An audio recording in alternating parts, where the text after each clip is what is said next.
America is home to 33 million small businesses, the beating heart of communities across the country. And proof that the American dream is still alive. This is a show about those dreamers and doers and the communities they serve. Their real life stories. Their struggles and successes. Their grit, determination, and passion. And the people who fight to keep their American dream alive. I'm Alfredo Ortiz. I'm Elaine Parker. And it's time for another episode of Main Street Matters, America's small business megaphone. Hi, everybody, and welcome to another episode of Main Street Matters, America's small business megaphone. I'm Elaine Parker, the president of the Job Creators Network Foundation. And today we are rejoined by our good friend, EJ Antoni. EJ is a research fellow at the Heritage Foundation. And today we're going to dive into President Trump's one big, beautiful bill and how it can help small businesses. EJ, welcome back to the show. Well, Elaine, thank you for having me again. Yeah, so excited. I'm glad we had a chance to see you in Savannah for our summit and gala. The panel on regulations was amazing. I thought it was such a spirited conversation. And it kind of brings us full circle into, small business and the topic of that one big, beautiful bill and what President Trump is trying to accomplish. Give our audience just an overview of some of the, highlights in there that are going to directly go to helping small businesses. Oh, I'd be happy to. And look, full disclosure here, this bill, much like the name of the Clint Eastwood movie, it's the good, the bad, and the ugly, okay? It's not perfect by any stretch. The massive increase in SALT, for example, is only going to help a very small handful of individuals. But things like the expensing provision are going to help a lot of folks. Now, I wish that was made permanent. Unfortunately, we're only going to get a couple-year extension. There is a decent chance, I think, that the Senate will make that permanent and maybe remove some of the SALT deduction. But whatever the case may be, extending the Trump tax cuts, at least almost all of the provisions, is a huge win for small business, because if you were to allow all of those different provisions to expire, it would have effectively been about a $4 trillion tax hike on the American middle class. And a lot of that would be small business owners, obviously, since your small business owners are typically in that middle bracket, right? They're not very low income folks. They're certainly not very high income folks. They're in the middle, and they would have borne the brunt of this. So again, a lot of really good provisions on that front. It's also good to see us claw back a lot of spending that shouldn't even be going out the door. We hear over and over again, for example, from one political party, how illegal aliens can't get any welfare, except they do, in fact. Now, some of that is done because states like California hand out money that the federal government tells them you can't give this to illegal aliens, and the states just go ahead and do it anyway. But whatever the case, removing over 1 million illegal aliens off of Medicaid is a really good thing. It ensures that there's going to be money in the program to cover pregnant women, to cover the infirm, to cover the disabled, et cetera. Those types of things that reduce the expenditure burden, if you will, the tax burden, are a really, really good thing, because they're going to help out the people who are generating wealth in this country, and that would be the small business owner. So again, the bill's got some good, it's got some bad, it's obviously got some ugly in there, but overall, I think it's good. What about the small business tax deduction? It's currently at 20%. The House bill increased it to 23%. Walk people through who's eligible. How many small business owners are taking advantage of this small business tax deduction, and what it could really mean with the expansion? Well, it's a good question. I don't have the exact figures in terms of how many people currently take it. However, we know from the dynamic effect here, once you increase it, you can expect more people to be able to take advantage of it, right? Because all of a sudden there's that marginal effect, right? All of a sudden people who formerly said it's not worth it, now all of a sudden it does become worth it. And a 3 percentage point increase may not sound like much, but on a percentage basis, that's actually pretty significant.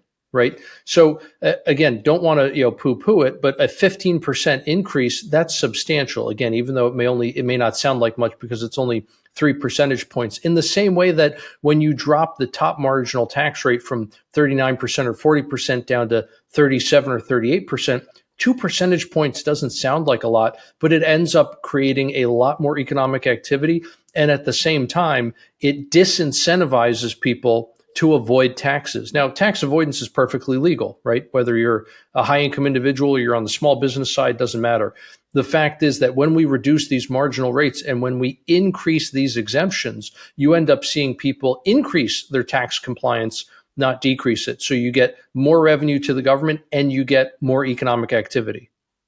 Yeah, I mean, when you think back to the Tax Cuts and Jobs Act of 2017, when we were, really arguing over whether or not small businesses should have their own small business tax deduction, because, people were just sort of waking up to publicly. I mean, we were sounding the alarm. I'm sure you were too, trying to educate people that small businesses, those S corporation, those pass-through entities, right, exactly, that pass their income earnings to their individual statements, they were being essentially double taxed, right? I mean, they were paying an exorbitant amount of taxes at the way it was set up before, but by creating this small business tax deduction, they're able to shield 20% of their earnings. Ultimately, if this bill passes, 23% of their business earnings. The effect was like rocket fuel to the economy. I mean, it was incredible. Our small business owners, we were filming small business owners in their places of business to talk about, I bought a new piece of machinery and I hired 3 people because of it. And when you multiply those types of stories times the 25 to 30 million small business owners out there that fit this category, it's massive to the economy. Why is this so controversial? Well, I think it's controversial because you're not handing something to a very large or defined constituency. In other words, when we do things like salt, that's very controversial because there's let's take a step powerful. Back. Let's explain salt. I'm sorry. We all love our abbreviations, right? But I know economists can be worse than the military, honestly. Anybody in Washington, right? So Washington, SALT. But let's talk about what SALT stands for. Sure. So SALT is the state and local tax deduction. And essentially, it really only benefits one group of people, high income earners in very high tax municipalities. So that would be the millionaires, essentially, not by wealth, but by earnings. The millionaires in places like New York City, Chicago, Los Angeles, essentially Democrat strongholds. This is basically a handout to the Democrat donor class at the end of the day, because it reduces their federal tax liability. And who has to make up for that? Well, everyone else. In other words, it's essentially a wealth transfer under the guise of a tax deduction. This is part of the reason, by the way, that the so-called tax cut under George W. Bush really didn't do much for economic growth, right? If you look at the period after Bill Clinton, it was pretty lousy economic growth until you got to Donald Trump and his tax reform. And a lot of that had to do with the fact that what was called a tax cut under George W. Bush, a lot of that was really just handouts. They were welfare programs, but they were under the guise of being a tax cut. Things like refundable tax credits, where you essentially could get money back even if you didn't work at all and if you didn't pay any income taxes. So unfortunately, you do see those parallels there with SALT, where it doesn't actually incentivize work. There's no supply side effect. It functions as a wealth transfer, where it requires one group of people, a very large group of people, to pay more in taxes in order to give a very small group of people a benefit. right? But it's a clearly defined constituency, and it's a powerful constituency because they have a lot of money and they make a lot of campaign donations.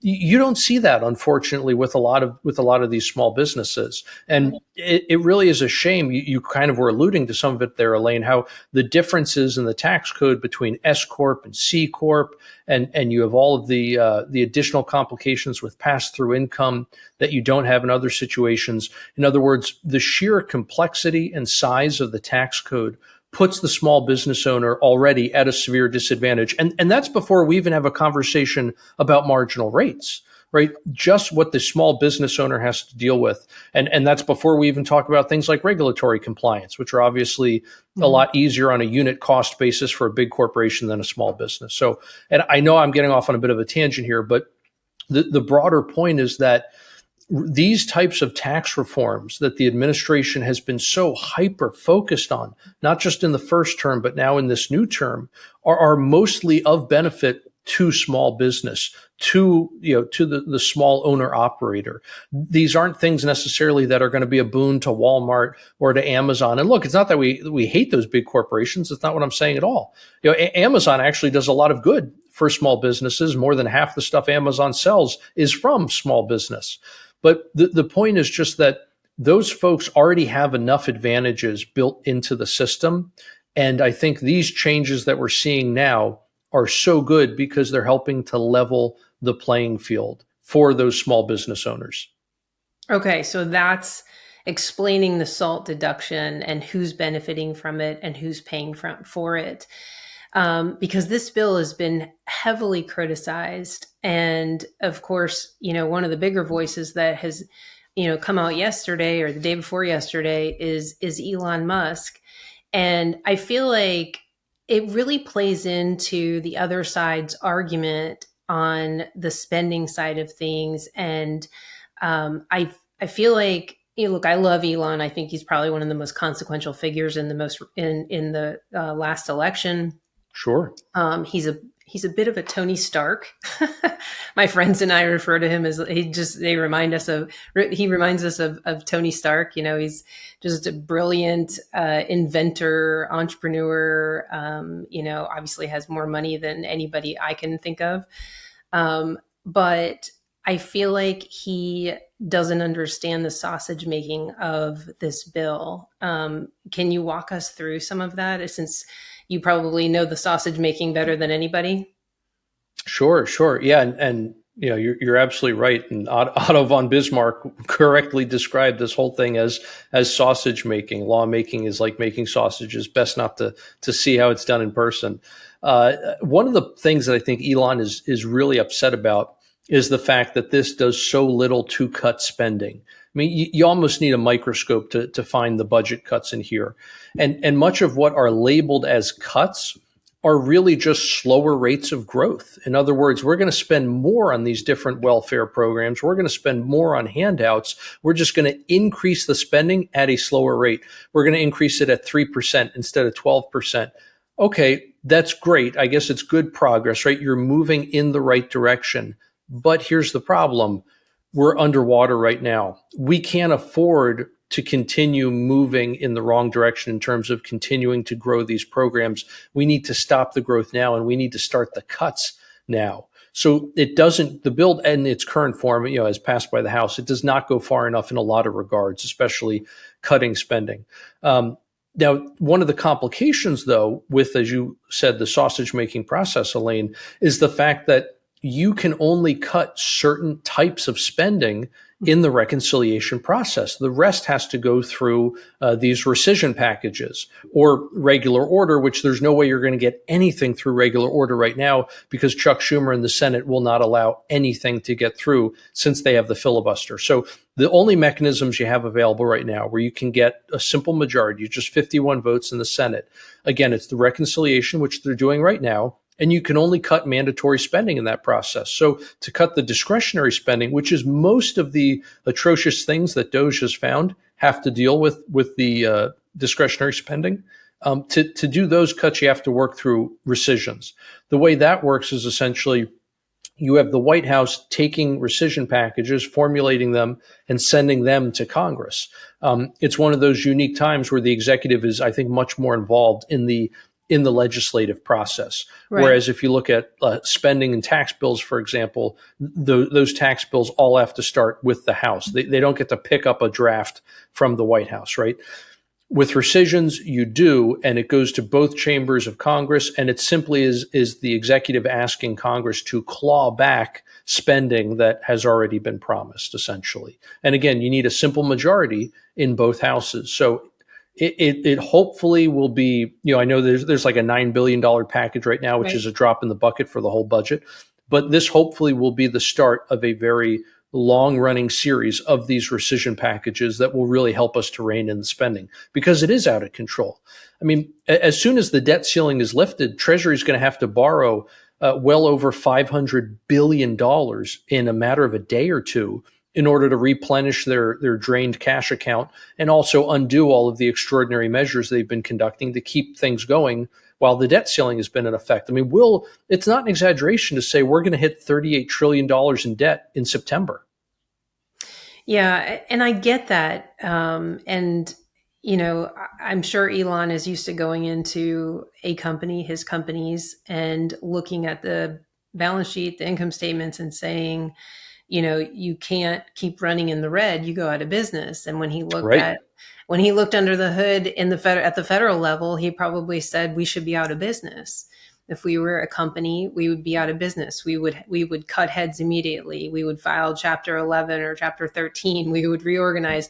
That's what a company would do in this case, or shut the doors because you're just so underwater. Right. So for him, it's a logical business calculation, and I get it. Like I'm all on board with the calculation and the formula behind it. You must bring in more than you spend. It's super simple. I have to live by that in my household. But I think there's a piece of it that's missing, not just the sausage part that you talked about, but there's the economic growth that's expected because of some of those provisions. And I feel like the president has to rely on the past and knowing what his tax bill did the first time in economic activity, and that we know that when he cut taxes, particularly for small businesses, revenues grew.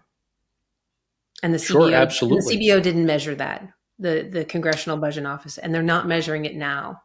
Right. Now, I will say an important difference, though, Elaine, is the fact that most of what we're looking at right now that's being called a tax cut is really just maintaining the status quo. It's preventing a tax increase. And so if you want to look at it that way, it certainly is a tax cut. But it's not a tax cut from the standpoint of we're going to see big reductions in marginal tax rates like we did the first go around. Again, most of this is maintaining the status quo. So the problem is you're not going to see the big explosion of growth relative to where we already are, right? We're already trending up, and it's not going to be a big deviation from that trend. It will be a slight deviation, but not very big. And the problem is, look, we've just been handed such a mess. The last 4 or 5 years were such a fiscal disaster for this country that for us to, if we're not going to touch spending, if we're going to let that go kind of on autopilot right now, and we are going to try to grow our way out of this mess, that's going to require about 7% annual growth rates, which is probably way out of the question, right? So it needs to be both and. We need more growth, but we need to cut the spending too, right? We need to turbocharge this economy, but we also have to cut loose the anchor that's weighing us down. So again, this is where I hear both sides, right? I understand what Speaker Johnson is saying. I also understand what Mr. Musk is saying. I get it. We need the bill. We need to get these good provisions, these pro-growth, these supply side provisions done, but we also have to address the spending. If we could just go back to pre-COVID spending, I mean, for me, that's a logical calculation too. 100%. COVID's over. No need to keep spending at that level. Those programs don't exist anymore. And if they do, they don't need to exist anymore because COVID's over. How do we end them? How do we make that logical for the whole country? Again, the mandatory spending component of this you can do with reconciliation. Unfortunately, there's a lot of stuff in there that the Republicans are just choosing not to touch for whatever reason, and that's a big source of frustration. The discretionary side, obviously, as we were just saying, you can do that with rescissions. Again, though, it's amazing how this first package that the White House is sending is only $9 billion. I mean, it's not even 0.2% of the whole federal budget for a year. So again, I like to see we're moving in the right direction. I like to see some cuts. I like to see some tax decreases, all good things. I'm concerned about the lack of magnitude here. Let me put it that way. I think we need to make this bill bigger and more beautiful than it already is. And I think these rescissions have got to get stepped up in a big way. Well, I hope that Elon isn't giving up, because I do think he's consequential voice in this conversation. I think that he has a lot of support on, kind of his Doge actions. We've been sort of creating a verb out of it as doging things, Right. And his doging is, people like to hear it.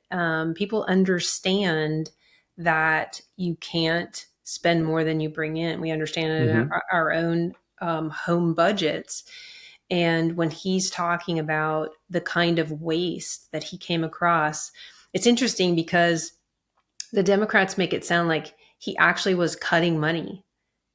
He had zero power to cut anything at all. I actually had an argument with somebody, and I said, he hasn't cut anything at all. He can't. He has no ability to cut anything. He can make recommendations. He can highlight it to the American public and the ridiculousness of certain programs.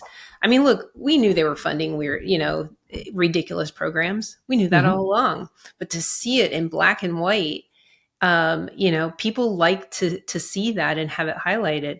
And I'm okay if you highlight it on both sides. It doesn't have to just be that one side's spending it. Highlight it on both sides. The American people want to have a balanced budget. We have to live by a balanced budget.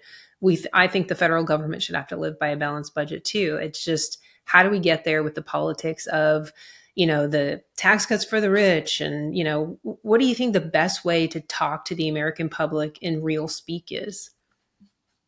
Oh, in terms of talking to them about this bill, or just federal finance in general?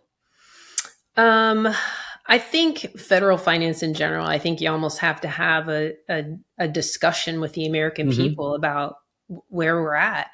And you can't just say tax the rich. And granted, I think the rich should pay more. They have the means to pay more. They do pay more. We have a progressive tax system, but somehow it gets lost in the messaging and the tricks of the messaging with the media, that somehow the rich are not paying, quote, their fair share. Sure. So how do we talk about this bill? How do we talk about, the reality of $38 trillion and what that means for our grandchildren? Yeah, exactly. And 38 trillion at 5%, that's the real killer. If I have $1 million mortgage, but the interest rate is 1%, I might be able to handle those monthly payments. At 8%, that's a very different calculus right there. And we're looking at the same thing with the national debt. We've been spoiled for a quarter century with artificially low interest rates that have taken us from economic bubble to economic bubble, right? You had long-term capital management in the 90s. You had the housing bubble famously or infamously.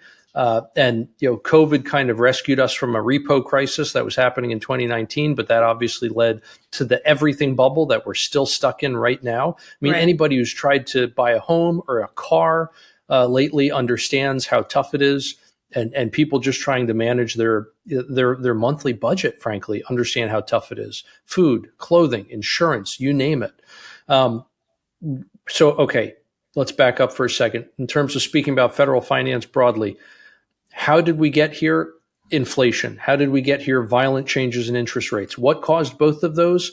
Unfunded government spending. To a certain extent, actually, all government spending is financed. It's just a question of how are you going to finance it. You can pay for it with taxes. You can pay for it with bonds. You can pay for it with inflation. And if you want to keep running the federal budget the way we have been the last 5 years, you're going to continue to have these severe bouts of inflation. You're going to continue to have a cost of living crisis. If you're wondering, where on earth did the government get the extra $4 or $5 trillion that was completely unfunded out of the budget the last several years? They took it out of your hide through the hidden tax of inflation. That's where they got it from. Mm-hmm. And so if you want to continue with that kind of reckless, runaway, profligate federal spending, you will continue to have the effects from it, which again is a cost of living crisis. So I think that's probably the way that we have to talk about the current federal financial landscape, right? How we have to talk about the federal budget to point out you are paying for government spending. You just may not see it taken out of your paycheck where it says federal income tax, right? There's no line item that says inflation, for example. There's no line item in your household budget that tells you what amount of the higher interest rates you're seeing today are directly linked to the government spending of yesterday. But all of those things are real economic relationships. They're just hidden from view. So you do pay for government spending. In terms of your question on the rich, look, I think it was F. Scott Fitzgerald said the rich are different from you and me.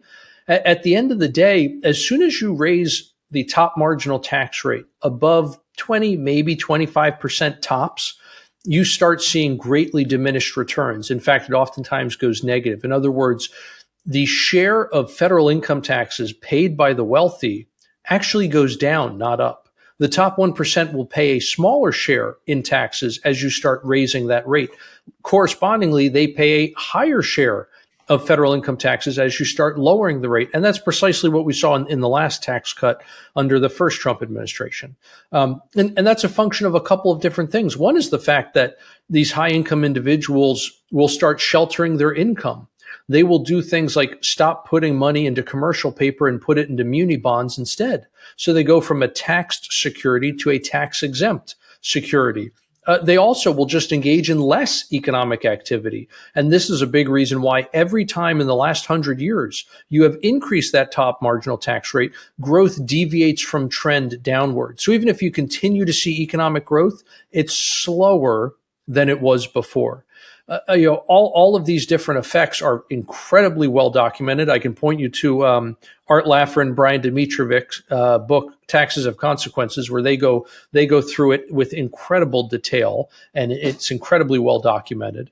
But again, those are just the facts. Mm-hmm. If you want more tax revenue from the wealthy, and if you want the wealthy to pay more, which I think you and I both agree on, Elaine, the way to do that is actually getting their top marginal rate down to about 25, maybe 20%. That's how you optimize the revenue from that group. And that's also how you optimize things like economic growth, which helps everybody, especially small businesses. So that I would say is the messaging on the economy broadly, or at least federal finance broadly, as well as how we talk about tax revenue in regards to the rich. Now, in regards to this bill, look, life doesn't ask you what you want.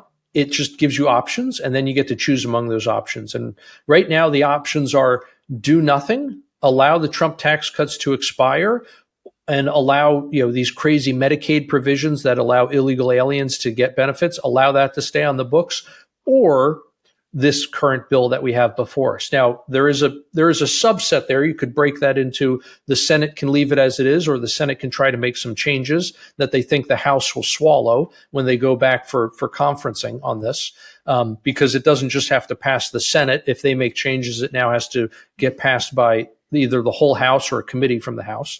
So, okay, long story short here is the bill as is better than the alternative, but I still think the Senate can do even better. The Senate can make more changes to provide us with some better tax relief, make that expensing provision permanent. That would really, really help small business. Why should a small business have to only expense part of something today and then take 39 years to get the rest of the tax deduction? I mean, just inflation alone is going to so greatly diminish that that in a lot of cases, it's as if the benefit doesn't exist, unfortunately. So they need to make some changes like that, make that expensing permanent, either get rid of the increase in the SALT cap, or at least make the increase much, much smaller, because we don't want just to be handing out money to a few folks in a very small number of locations around the country. We want this to be a broad-based tax cut. And you can turn around and use the savings from not having that big SALT increase. You can turn around and put those savings somewhere else, like the expensing provision, or get the corporate rate down even further. Right. Get the rate on pass-through income down even more. Forget the 23%. Let's get that up to 25%, that deduction. I mean, there are a whole host of better ways you can spend that money, as opposed to, again, a handout for a very small group of people in a very small number of areas around the country. Yeah, I agree. Well, I interpret everything you said about talking to the American people as tough love. And I think that has to be mixed in there too, is just some tough love on that we have to make some changes in our spending, and it has to be done. End of story. So, well, I want to thank you so much for taking the time to join us again. I love having you on and get your point of view on some of these, big issues happening in Washington that seems like a faraway place to a lot of our listeners, but directly impacts them at home. So thank you so much for taking the time to join us again. And thank you all for taking the time to join us on our show. And I want to also remind everybody that Main Street Matters is part of the Salem Podcast Network. New episodes debut every Wednesday and Friday. You can subscribe to the show wherever you get your podcast from, and we'll be back soon with another episode. Bye for now.